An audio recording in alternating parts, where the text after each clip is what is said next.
Light बंद कर लो।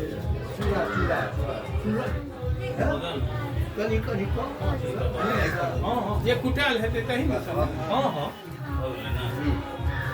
भाग चौमुख देख में तेल ने कॉल है बातें अगर की है ए छोरी की है बातें एकटा ले हां ने तो होय गेले ने चौमुख को दियो ने दुटा चारटा छै ना कत ना है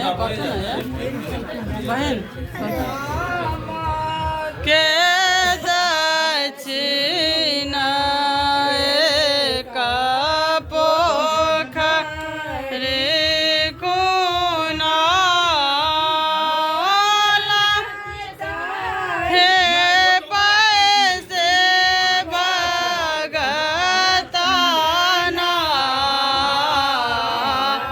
हे ना हे सुन बैठ जा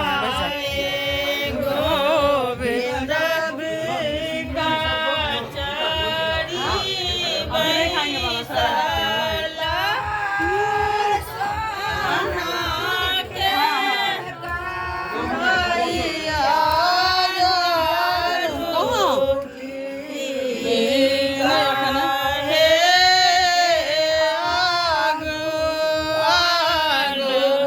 गोविंद बाबा बेटा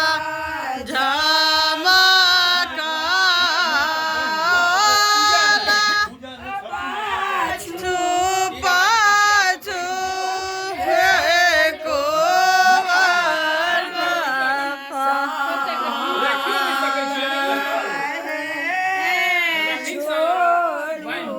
छोरो आए सोयबते हमारो दुआरे कैसा दे आगा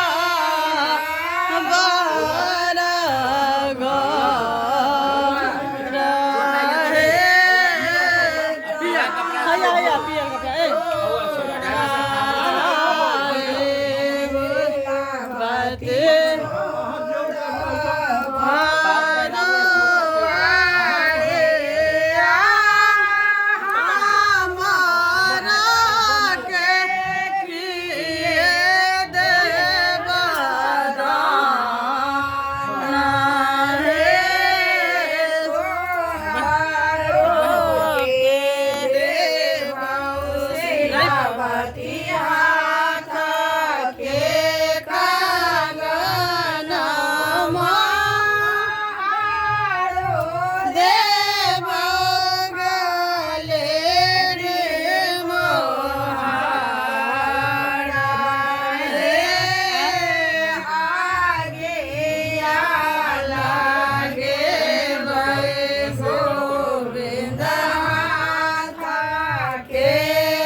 भाई जे छले ना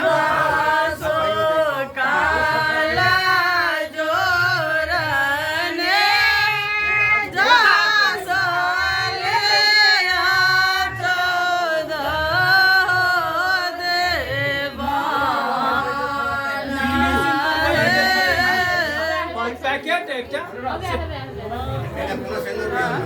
नहीं वो सब दा पैकेट हां में एक झोड़ा में एक नीचा में यो कोई दिया है उनका आई माई सिक्का में छे आई अच्छा सिक्का देल छे कथि सब दियो ई एक से वहां के छला बाबा गोविंद सभा भ गेलै ना हां सटा गेलन सब करियो हां हां हां हां सब के तो श्रृंगार के सामाने सेटे छे हां चुरलाइयो थिल हां चोरलाई तिलवा भुजवा हाँ नहीं दियो को हम देखिए अब वो छोड़ दो गोविंद लौआ के द्वार पूजन बेरिया गोविंद लौआ के द्वार पूजन बेरिया लगा धूप दीप और कनैल कलिया लगा धूप दीप और कनैल कलिया गोविंद लौ तोरे द्वार पूजन बेरिया गोविंद लौआ के द्वार